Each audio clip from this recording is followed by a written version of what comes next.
Okay, so this is about a Kia EV9. I saw a review, Out of Spec Reviews is the YouTube channel I trust the most in reviewing cars.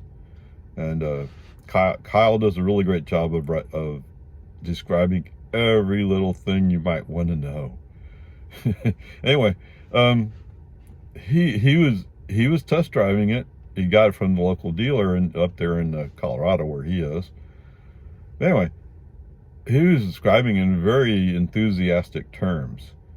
Now, when I first heard about the EV9, I figured the EV9 would be a similar size to like the EV6.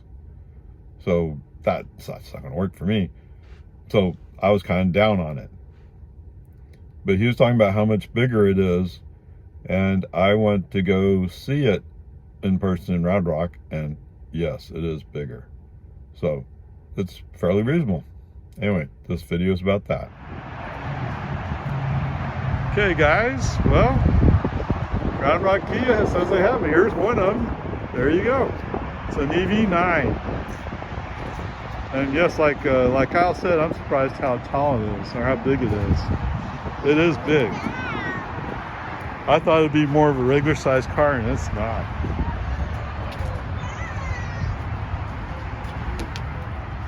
Electrify America.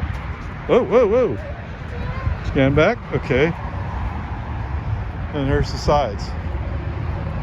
It's ocean blue matte. Oh, it is a matte finish. 78,600. Okay. And this is kind of dark, so you probably won't see much at all. But there you go. I actually kind of like this one, huh? Okay, let's talk a little bit about size. When I was talking to my daughter, I was trying to tell her, well, you can get a Model Y, put in a third row. Is it the best situation? No, but at least the third row is there in case you need it. Because she wanted to be more like a what she calls a soccer mom. Soccer mom? Yes. So she wanted like a minivan experience, so to speak. Don't necessarily want a minivan, but something approaching that. Okay, so the EV9 I thought was more like a regular car when I first saw the pictures. I'm like, I don't want the third row compared to a third row in a Tesla Model Y. If it's not significant, why do it?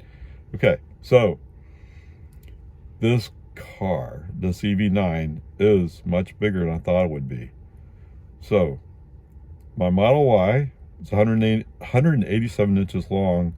The EV9 is 197 inches long. That's 10 more inches, which would make a big difference in legroom. The width, it's 2 inches wider. I'm not sure how I feel about that, but it is. And it's actually 6 inches taller. So you have a lot more space for people like me who are just under 6 feet. Okay. The cargo space, it's not a lot, but it is a lot. Okay, so my Model Y is rated with the rear seats folded down, 72 cubic feet storage. The EV9 with the, well, I guess the third row and the second row folded down, 82 cubic feet, so 10 more cubic feet. And I can tell you that, man, that thing, it does look big. I haven't sat in it yet, but it is a lot bigger. So right there, that's a selling point to me. Not that, let's face it, at 197, it's about as long as a Model S. So, I mean, it'd be hard for me to park it in my garage. I can arrange stuff, I can make it fit, but it wouldn't fit into the same spot that my Model Y does right now. Okay, so I would have to rearrange some stuff, but that's the way it is, right? So there you go. That part is actually very interesting from my perspective. No, I haven't driven it. Kyle does a bunch of driving. He said he's going to do more, so And he was actually pretty impressed with the range test he did too, at 70 miles an hour. So, yes, you know the old joke, right? If you own a Tesla, the EPA range estimate is only a guideline under very strict circumstances.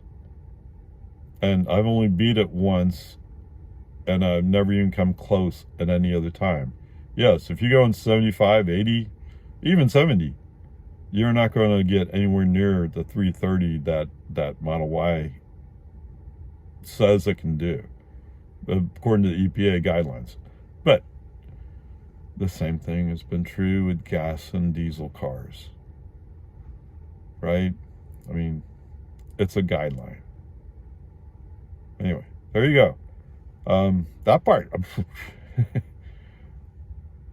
Now, well, okay, let's move on. Okay, so let's talk a little bit about money, shall we? Because that's the downside of this. But if you're looking for a third row SUV or a minivan, whatever you want to call it, you already know how difficult it is to find something that'll work for you. Okay. Model Ys are roughly, let's say, $52,000. And they qualify for the U.S. tax incentive, $7,500, right? Not that you necessarily will get that, because it depends on how much tax you have to pay. The EV9 being made in Korea, although they said they're going to make it in the U.S. at some point, I think. But since it's Korean made, it will not qualify for any tax incentive. Although Kia understands that, and Kia's working deals to bring the car to you. Okay. The car I looked at was $78,000. That's a fair amount more. Like I said, the difference between a Model Y and an EV9, it's a big difference, right? If you're going for the EV9 with the 3 rows, it's because you need 3 rows, right? If you're getting a Model Y with a 3rd row added to it, it's because you really want a Model Y for its cost and efficiency, and you only want that 3rd row when you have to press it into use. The way my daughter described it, she would probably use that 3rd row at least once a week, maybe twice a week. So right there, the Model Y is not going to work. Although, yes, kids 8, 4, my grandson and my Natalie, they could fit in the back seat, no problem, right? I mean, of course, the back seat in the Model Y doesn't have the latch connectors, the car seat connectors.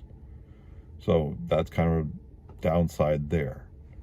Although Big Turkey's just about big enough to qualify to sit in a car seat. In a booster.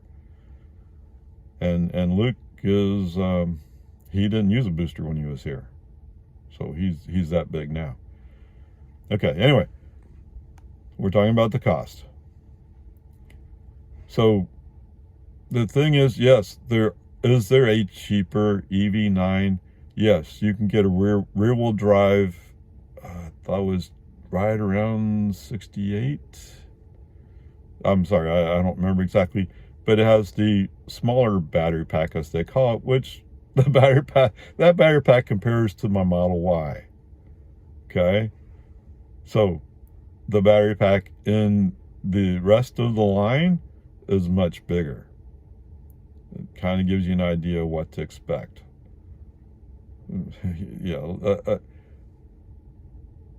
But Kyle was very impressed on what the range was, what he was able to squeeze out of it.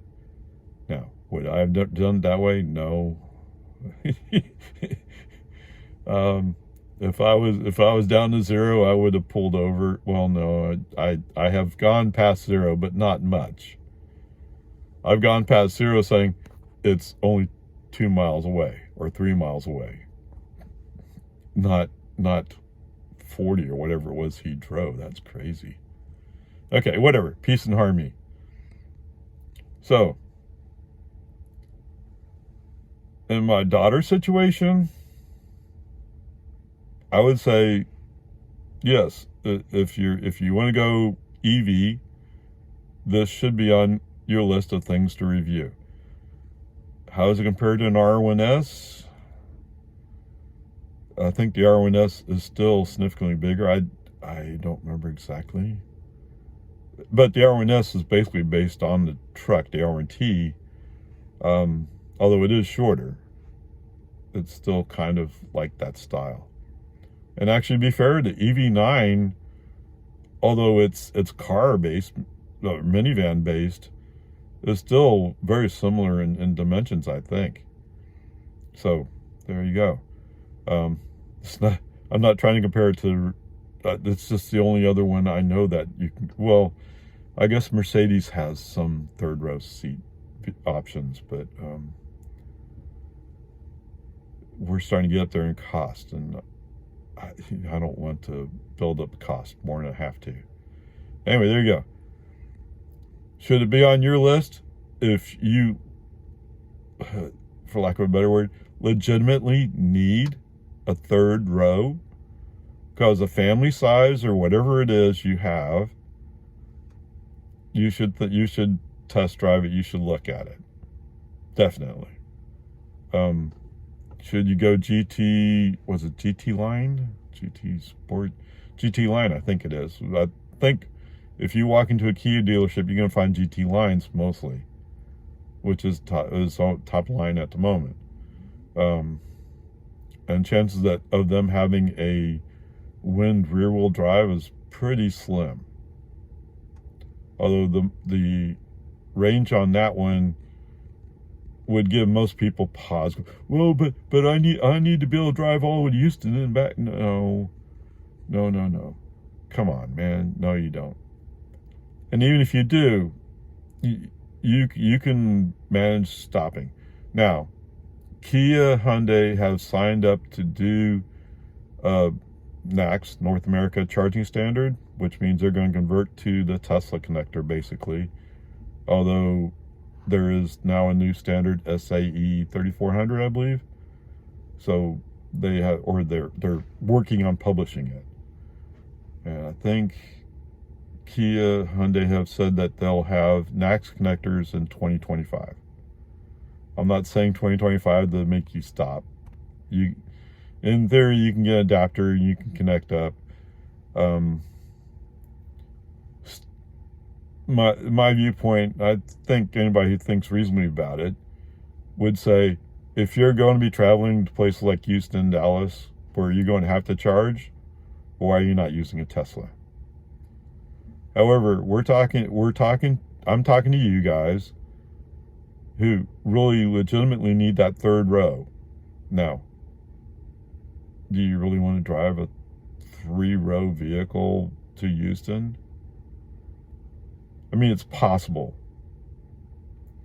But I think until they get connected to the Tesla superchargers, it's going to be a little bit more problematic. But the future is coming, right? The agreements, as I understand it, have been signed. The announcements have been announced. So they're coming. That's what I would wait for if I really wanted this car. Okay, there you go. Definitely, if you need that third row, this should be on your list to look at. Onward, upward charge.